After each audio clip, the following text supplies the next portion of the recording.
Chapter 5. Still Apart. John didn't want to leave Abigail, but she couldn't go with him to Europe. She needed to stay home to run the farm and raise the children. John also worried about the dangers of the trip across the ocean. Taking his son was risky enough. As it turned out, their ship was fired on by a British ship, outran pirates, and survived a terrifying 3-day storm. Lightning killed one of the crew. Meanwhile, Abigail worried. No one set sail as John had in winter. It wasn't safe. And it was wartime. She heard nothing from her husband and son for months. The rumor was that the ship had been captured by the British. Finally, a few letters came to say that they were all right, but letters took so long to arrive. It was a difficult winter for Abigail. There were bad snowstorms in Braintree. War made everything scarce or expensive. The farm was losing money, and she had to let go of some of her help. Abigail came up with a clever idea. She asked John to send her things she could sell to make money. He did: cloth, tea, dishes, and ribbons, among other things. Abigail had a good head for business.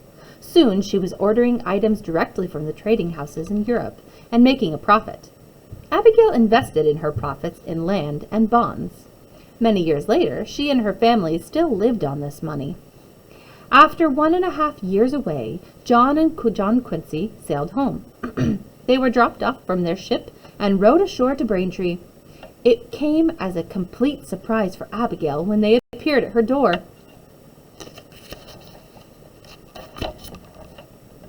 Unfortunately, the reunion didn't last long. John had to return to Paris in November of 1779. This time he took not only John Quincy, but also their son Charles. Abigail felt the brothers needed their father.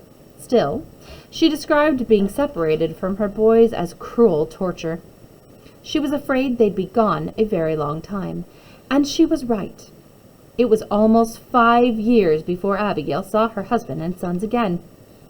John's voyage to Paris was not any easier than his first trip. The boat was leaky and was forced to land in Spain. John and his sons had to go 800 miles over land and over mountains to Paris. They walked or rode mules much of the way.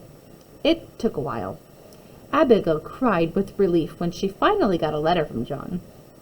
There were many times after that when Abigail didn't hear from John for months. Young Charles was very homesick in Europe and begged to be sent home. He was put on a ship heading back to America. Then there were rumors of Charles's ship was lost. Abigail worried for 5 months that he was dead, but finally Charles arrived home safely, and she felt such relief and happiness. The war finally came to an end in 1781, when the British surrendered at Yorktown. The 13 colonies would now become a new independent country, the United States of America. There was so much work to be done to create a new country. What kind of government would it have? What laws? John Adams was still in Europe when Abigail's father died in September 1783.